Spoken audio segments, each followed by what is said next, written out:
welcome. This is Afreen Hussain, and you are watching India Today So South. Suddenly, there is chatter about the Women's Reservation Bill.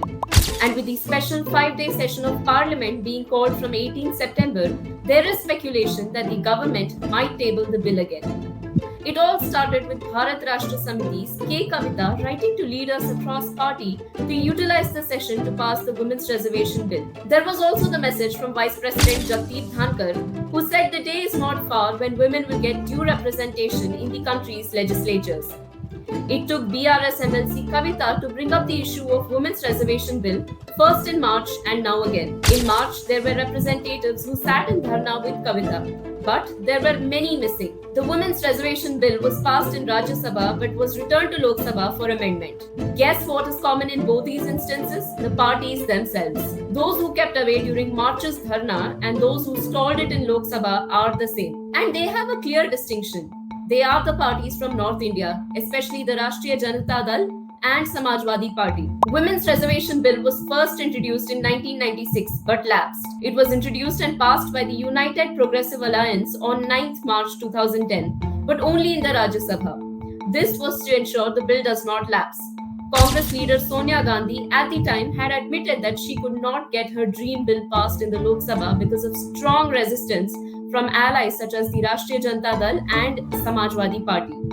And here we are, 2 Lok Sabhas later, and the bill is still not a reality. As it stands, there are only 78 women MPs in the Lok Sabha of 542 seats, and only 24 of the 224 Rajya Sabha members are women. While the bill has made news again, what have been other parties' stand on this bill? BJP.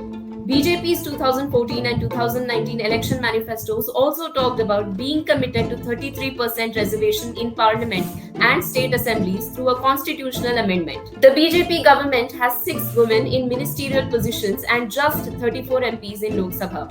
That means 11.2% of BJP's Lok Sabha MPs are women. Apart from Prime Minister Narendra Modi talking about Nari Shakti in his Independence Day speech and creating Lakpati Didis, the party hasn't actively done anything to make this bill a reality. The Congress too, in their 2014 manifesto, promised to ensure the passage of the Women's Reservation Bill.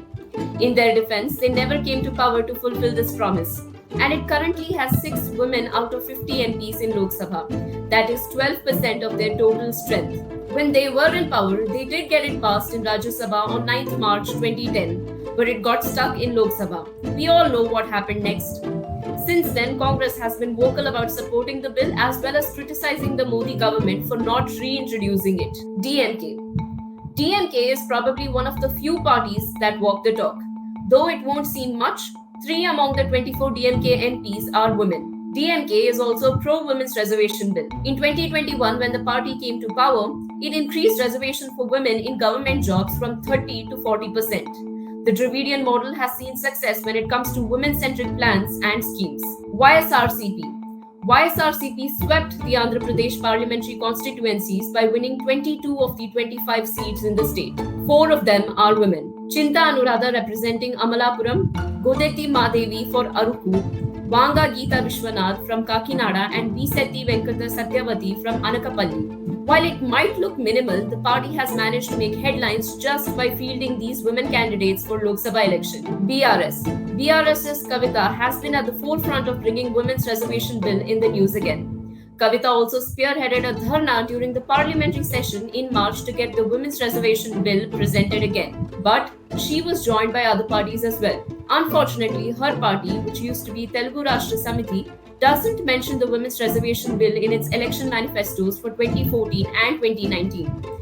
This has also given Telangana's BJP chief G. Kishan Reddy fodder to criticize her. Compare this to the parties that have numbers in Lok Sabha. The only party that currently has 40% women MPs is Mamata Banerjee's All India Trinamool Congress. Unfortunately, the North versus South divide is much more pronounced here. North Indian parties don't have women representation, neither have they shown support of the reservation bill. And with the nation obsessed over India versus Bharat and Sanatana Dharma controversies, would Kavita's metaphorical call to arms be heard? This is Afreen Hussain and you are watching India Today So South.